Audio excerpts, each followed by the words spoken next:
Nalilito ka din ba sa $25 at $100 payout threshold?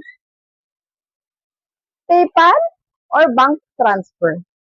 Alin ang mas mabilis tayong sasahod? Yan ang alamin natin today mga kasisi. Kaya manood, makinig, at sabuhay!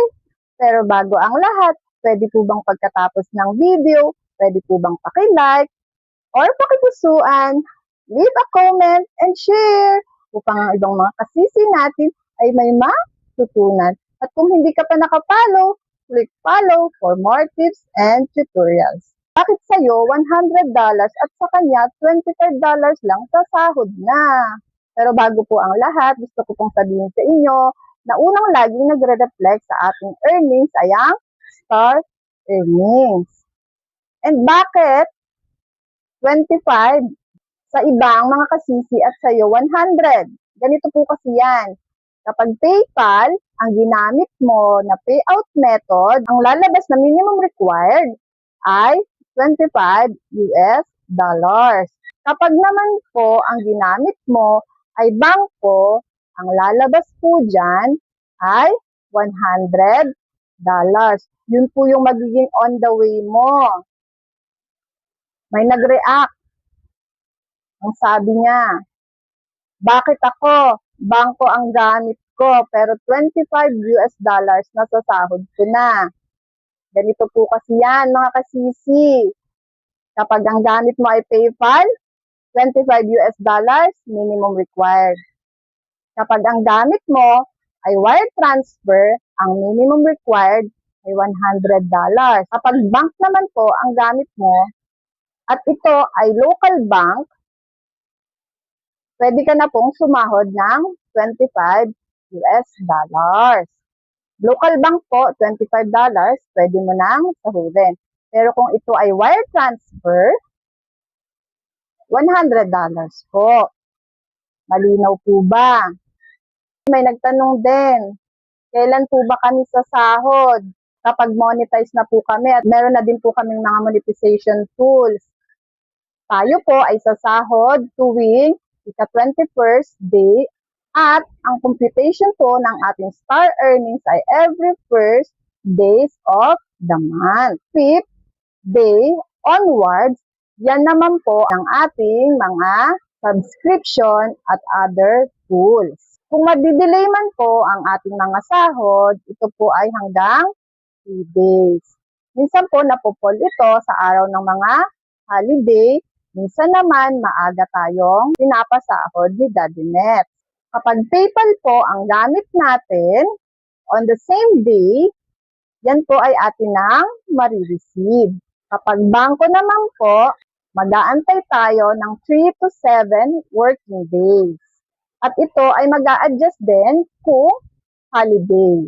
Darna, paano kung hindi ko naabot yung 25 minimum threshold? Hindi ko ba yun sasahudin?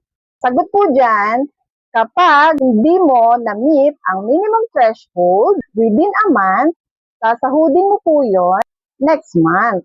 Or kung kailan mo yun maabot or makumpleto. Darna, gusto ko nang sumahod, kaso $100 ang hinihingi sa akin. Pwede ko ba yung palitan? Yes po, pwede mo po siyang i-update. Kung ikaw po ay merong PayPal or local bank, pwede mo po siyang palitan para makasahod ka na agad. Madami kang babayaran na, nagmamadali ka. Pero tatandaan mo, kapag ikaw ay nag-update at hindi mo yun tinimingan, yun po ay magkakaroon ng security hold. So, dapat alam mo din kung kailan mo siya i-update. Darna, hindi ba madidelay ang sahod kapag nag-update ako? Po, madidelay po siya. Meron po kasi tayong tinatawag na security hold. Once na in-update mo siya, hindi mo po siya masasahod agad-agad. Kaya dapat, timingan mo. Paano? Bago dumating ang araw ng 21st of the month, bago mag-21, bago ang sahuran, dapat na-update mo na siya. Huwag mong itatapat kapag malapit ka ng sumahod. Hindi mo po yan makukuha agad-agad. How to update? Paano mo siya i-update? Ito po, step by step. Punta ka muna sa iyong professional dashboard. May makikita ka diyang magnifying glass. Yan, click mo yan. May makikita kang gear icon. Makikita mo yung payout. Click mo yan. Tap mo yung payout. Tap update. Siguraduhin mong pipiliin mong mabuti ha. Baka magkamali ka. Makikita mo dyan kung ang nakalagay, bank account, wire transfer at PayPal. Ayan po. Kapag napili mo na po kung ano yung gusto mo, kung gusto mong sumahod agad, napili mo na, complete mo, security verification. Bibigyan ka ng code ni Daddy Mets at isi-send ngayon sa email mo. Tips para hindi ka magka-problema, para maging smooth ang takbo ng pag-update mo. Unang-una, i-check mo yung pangalan mo. Dapat yung new bank account mo magmamatch sa mismong FB, sa mismong Facebook payout profile mo. Magkatulad, magkamukha, eksakto. Kung sa bangko mo nakalagay ganito, tapos sa Facebook mo nakalagay ganito, it will fail.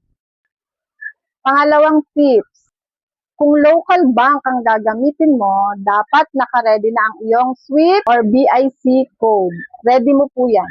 Kailangan po yan. Pangatlo, aantayin mo po siya ha. I-on hold po nila yan kasi be-verify pa nila, titingnan nila kung ikaw ba talaga yan. Mga kasisi, malinaw na po ba kung bakit sa'yo $100 at sa kanya $25 lang? Hanggang sa muli, paalam!